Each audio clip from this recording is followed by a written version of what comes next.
Rated T for teen. Hello ladies and gentlemen, and welcome to the Mega Dungeoneering Guide.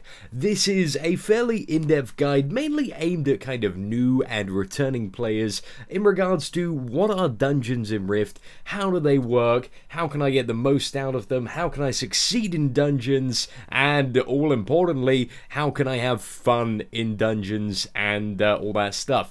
Basically, there's going to be a lot about dungeons. So to people outside of the world of MMORPGs, dungeons are a dark place where people get tortured, but inside the world of Rift, dungeons are a really fun place. You get to go into this kind of like 5-man adventure, so it's you and 4 of your buddies, or it could be 4 random people that you've never met before. You're kind of all banded together with the same cause, and that's to defeat absolutely everything you come against.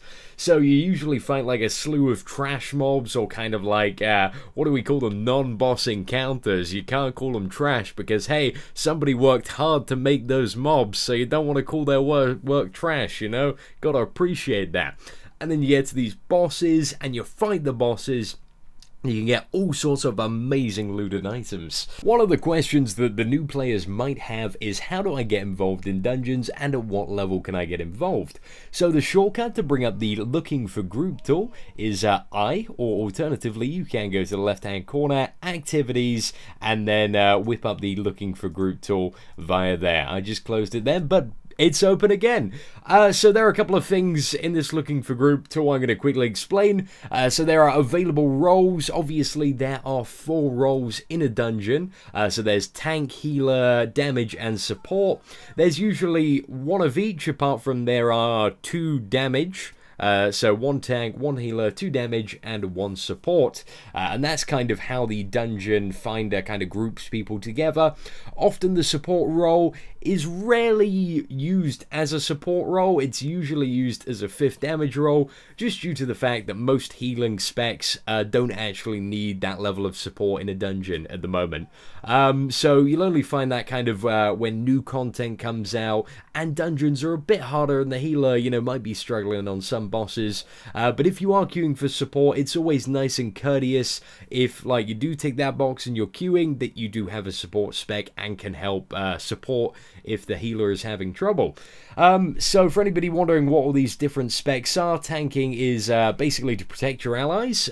So you charge head in first, make sure everything's hitting you, just be, you know, general kind of front leader, and you're kind of expected to be kind of setting the pace of the dungeon. So you're, you know, pulling, maybe explaining tactics. I always think of tanks as kind of the leader of the group, but you also need a tank spec to go with that.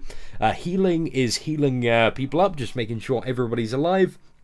A lot of responsibility with a healer. You've always got to be on the ball, making sure that, you know, people are topped off and they're not going to die to damage, cleansing debuffs, and all sorts of exciting stuff. Damage, you got to be dishing out those big numbers and just killing stuff as fast as possible. And support, you know, it's again a bit of a flexibility between helping out on damage and maybe a bit of healing if needed. So for anybody that, you know, wants to find out more about damage and healing specs, if you just basically open your soul tree by pressing N, you can go to presets, and they have got a ton of inbuilt specs in the game that you can try out. It's really, really easy. All you do is basically you reset your souls, pick a spec, hit select, and every spec has, you know, a bit of a guide and a write-up with them. Some specs are better than others. Most of the ones that are going to be like really good do have some sort of forum guide associated with them. Just, you know, that's where basically one of the pro players has written a little bit on how you play the spec and how you can get better at it and stuff, so that's always pretty cool. Once you've decided what your role is and what you want to do, the next thing to do is actually select the dungeon that you want.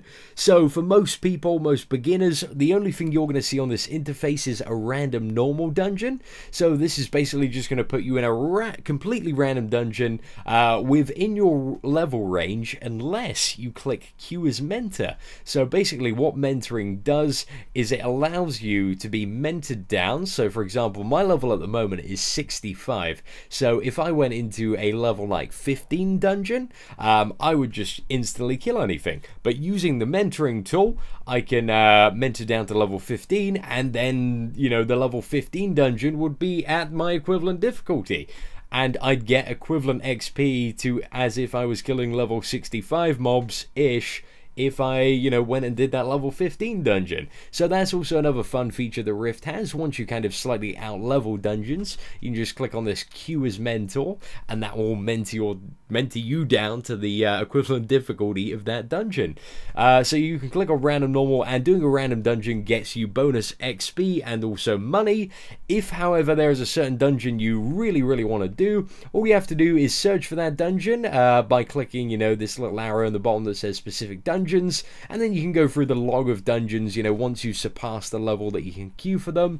And as you can see, they've all got level ranges here, and then you just kind of, you know, tick them. If there's a few you want to do or are looking for, you just, you know, select them, hit join. It'll hit, you know, say join looking for group for dungeons, and yeah, that's pretty much it. You'll have to wait a bit, depending on what role you are. Really depends on the wait. Usually if you're tank, healer, tank or healer, you'll have a very, very fast queue. If you're damage and support, the queue will be a bit longer. So usually, you know, if you're logging on just to kind of level up and have a bit of fun, the first thing you want to do is, if you know you want to do a dungeon later, maybe just get in the queue as damage or support and just see when it pops up. It's always nice to kind of like just get away from questing or what's going on in the open world and just kind of experience the dungeons, because they are a lot of fun. The next thing you're probably wondering are, what are the rewards associated with dungeons? Now, that really does vary from dungeon to dungeon. In the lead up to most of the Storm Legion content, so from 1 to 50, there are usually about 2 quests in every dungeon that will give you, that are kind of passively completed as you progress through the dungeon. So they may involve stuff like kill these bosses that are already in the dungeon, or click this shrine, which is just after some of the bosses. So those are quite interesting and also very rewarding. So the first time you do a dungeon while you're leveling up, you're going to get that experience for the quest, the item that's going to increase the power level of your character. In most cases, you know, those items are going to be better than the stuff you find questing. And also you're going to get the experience for completing the dungeon, the experience if you're doing a random dungeon from the random daily bonus charge, and also just loot from bosses. And one of the really cool things about Rift and the way that kind of items work is that once you have collected an item, so say I get some sort of awesome helm drop, at any point during the game I can completely swap out my wardrobe using the in-game wardrobe feature just to kind of wear that item. So say I went Realm of the Fae and got this awesome boggling hat that I'm wearing at the moment, and say for example, you know, I want to wear that, I can wear that, and that that is purely visual. It won't change my already like awesome raiding helm at the moment. It's just completely visual. So you can collect costume pieces which you can kind of swap out and like mix up. I understand, you know, that's a fairly cosmetic reward, but it's still something that's really cool in the game, and it's one of the things that I really like about Rift, is just the flexibility with the wardrobe system. But I'll definitely leave that to another video. When you reach that grand old level of level 65 and start entering the endgame, one of the things that you're going to encounter, you know, a bit into your journey and is going to be on the path of progression once you've kind of gathered that initial gear, is expert dungeons. Now, expert dungeons are like normal dungeons, but quite a bit harder. And in return for kind of defeating the challenge that is expert dungeons, there's going to be a lot better gear in those dungeons, and also they're going to reward you with a variety of tokens. So as you can see, if you do a random Nightmare Tide expert, which are the current level 65 ones, you're going to get some expert tier marks, some raid 1 tier marks, and some raid 2 tier marks, and these can be used kind of to buy very powerful items. Now, the amount of marks that you get from doing one dungeon isn't like an overwhelmingly amazing amount, but they're kind of like the little added bonus. They're the icing on the cake, because as you're doing the dungeons at endgame, the expert ones, you're gonna get like loads of blue items, a lot of epic items as well dropping, so that's gonna help you, you know, basically get geared up and ready for raiding. The next thing we're going to be talking about is general dungeon strategies. So going into a dungeon or a place completely blind, how are you going to make sure or help your group to be a success? Now, the first obvious thing that kind of needs to be said is moving out of the fire or bad stuff. So there's always a lot of bad stuff. As you can see by this gleaming example here, there is bad stuff. I'm getting hit by it, but you know, I'm moving out of it eventually. Not standing in it, not soaking it up. So there's going to be a lot of like booby traps in some dungeons, you know, as you can see in this one, Caduceus Rise, there's spikes coming out the floor, there's fire on the walls and all that kind of stuff. So yeah, moving out of bad stuff is good. 99% of times when you see a fire, it's going to do damage to you and not engulf you and make you a phoenix that does 100% more damage. So fire, you got to avoid it. The next thing we're going to talk about is interrupting. Now this is very common amongst caster mobs and healer type mobs, and basically what they're going to do is they're going to channel this kind of light blue magical bar, and if they reach the end of that, so if the bar fills up, then that's going to cast whatever spell they're casting.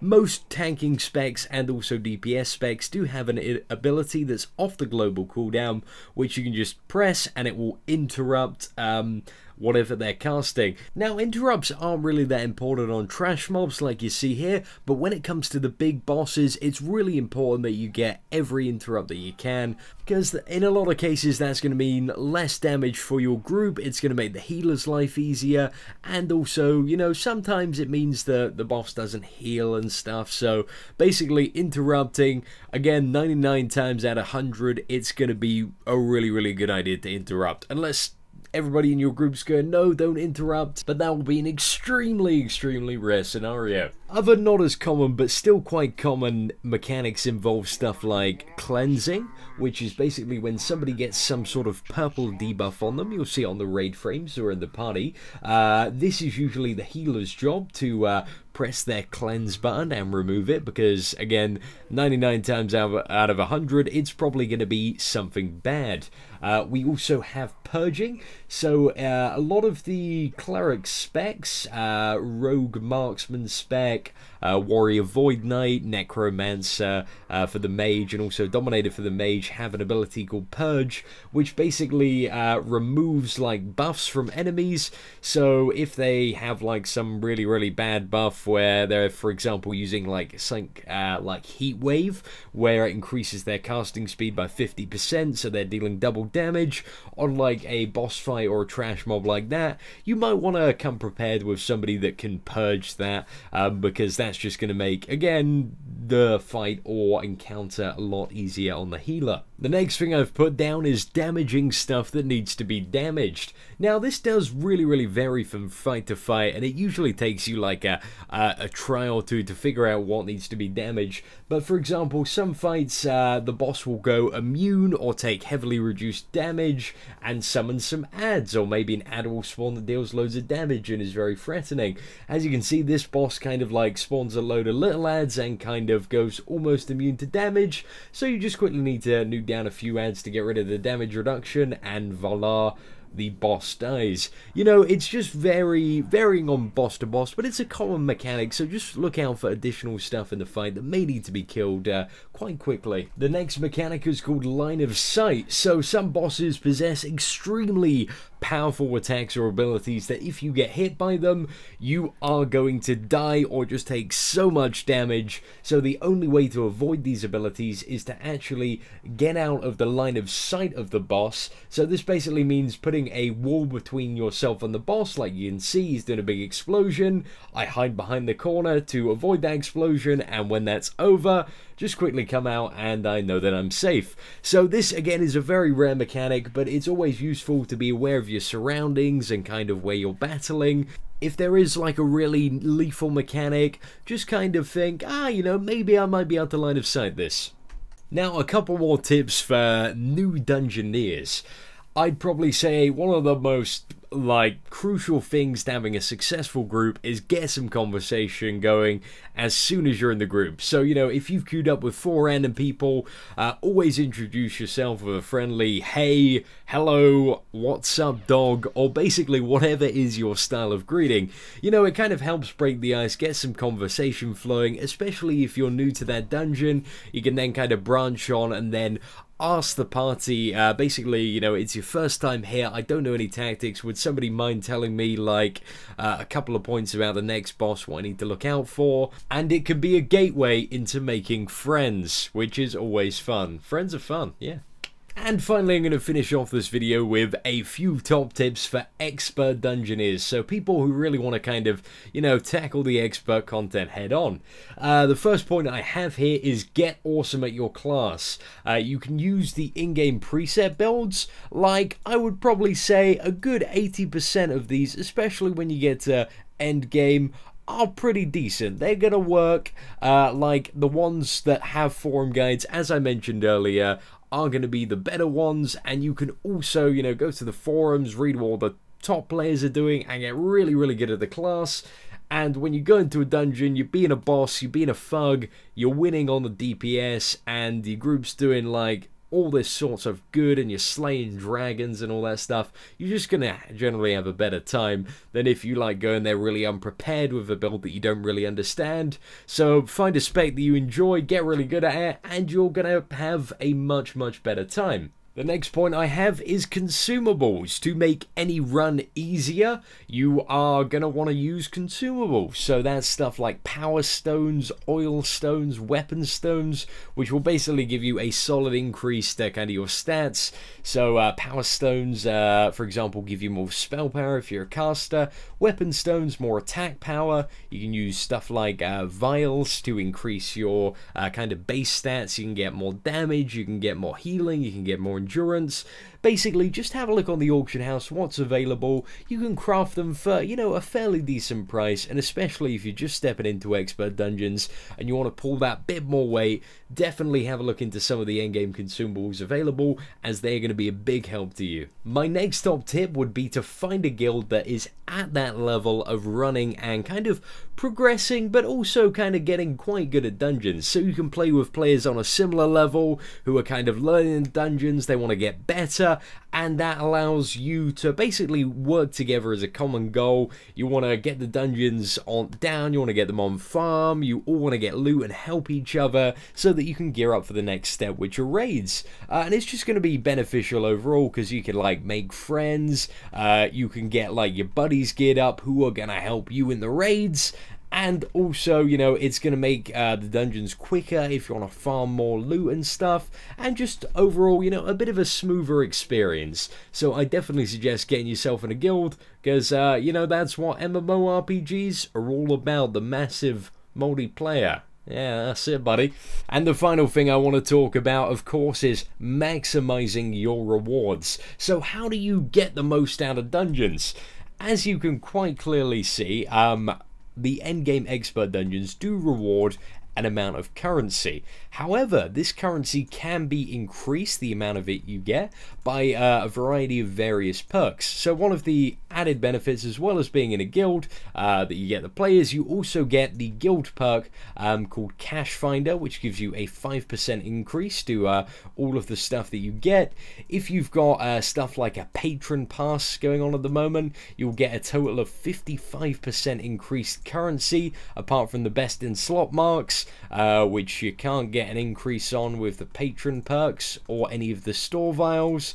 Again, if you're looking to just farm that base tier currency, so kind of like the non-best in slot stuff, you can use boost from the store. So like I would get some token tablets that would give me a whopping 160% increase to the currency, and that stacks a patron, and also the guild perk, and a couple of other things as well, just outside of this video, which are just crazy. So all of those bonuses combined, you can get literally a mega increase on the amount you're getting. We're looking at kind of like anywhere between about 230% to 260%, depending on, like, there are loads of factors like loyalty and stuff, the more kind of credits you spend in the game, because of course, you know, Rift is a free-to-play game, but they like to keep it reasonably fair and reward the players that contribute to the game with, you know, a bit more currency here and there. But then again, you know, you can't really get decent bonuses on the best in slot which makes me happy. You know, it's a very good system. It's a very fair system, I believe. I haven't seen anything else that kind of like rivals with its fairness. It's good. You can spend some money if you want to increase it. You gain in expert dungeons. If you don't want to do that, that is totally cool. There are plenty of other ways to cap your marks a week if you don't want to buy for that, because as you can see, the amount of marks you can earn per week is capped at a certain number. So ladies and gentlemen, that is my mega guide to dungeoneering. Now, all of this information can seem extremely overwhelming at first, especially to a new player. However, the advice that I can give you is just find a spec that you love, get stuck in, and do not be afraid of failing, because we all make noobish mistakes, we all fail sometime, but that's entirely part of the learning process. Don't let a few deaths get you down, just keep going hard at it, and do your best to have a fantastic time. I've been Seatin, thank you for watching this video. If you found it informative or in any way useful, please leave a comment below and let us know your thoughts on the video. Again, this is a very kind of experimental format at the moment, so we would love to hear your feedback on it. Do you want us to be more concise? Do you want us to explain stuff a bit more? Should we break it down into several videos? You know, it's all up to you and your feedback. We are completely listening. Let us know what you'd like to see from future videos. But yeah, apart from that, have an absolutely great day, and take care.